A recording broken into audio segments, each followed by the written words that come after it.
great tips. Thanks so much for that. And we know getting these students started off on the right foot is so important right there. So let's change gears and talk about getting the parents and the students to the rental meeting.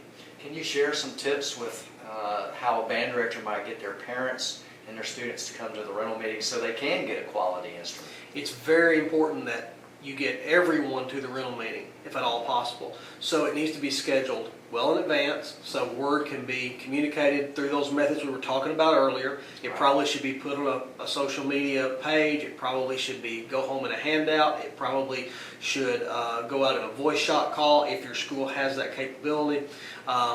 You know, I've even seen some schools that put it on the marquee out front. You know, it's just every form of communication you can use to get that out there. Stress to the students in class how important it is that they come to the meeting. Even if they have a family instrument, they should still come to the meeting, because that instrument could be assessed. It may be a situation where they decide to trade that instrument in and get a new rental instrument, or it may be a situation where the instrument needs to go to the repair shop. But the next day after the rental meeting, typically you're going to start playing those instruments, and you're going to start band, and you're going to have continuous band class every day after that. So it's very important that everybody get off on the right foot and that you start to develop those good habits right away. So without good quality equipment, it's very difficult to achieve that task. So back to what we said earlier about communication.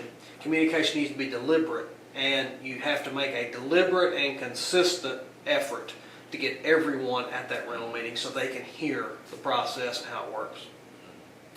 And you touched on the importance of the band director starting the next day with all the band students. Can you maybe elaborate on that just a little bit? You know, my favorite day as a teacher was the first day with instruments. And a lot of people don't like that. It seems like because there may be chaos, or it is a lot of work that day because you're trying to put instruments together and get everybody all started on the right foot. But it's the most exciting day for those students. That's the day that I would see their eyes dance as they were taking the instruments out, and they're the most excited they probably will ever be on that day. And I think it's very important that there not be a lapse of time between the rental meeting or getting the instruments and then starting class, because you want to capitalize on that excitement. I mean, let's face it, band is supposed to be fun, really. And we all know it's a lot of work, but it should still be fun. And you know, they spend a lot of time in classes that some of them enjoy math and some of them don't. Some of them enjoy science and some of them don't. Everyone should enjoy the band class.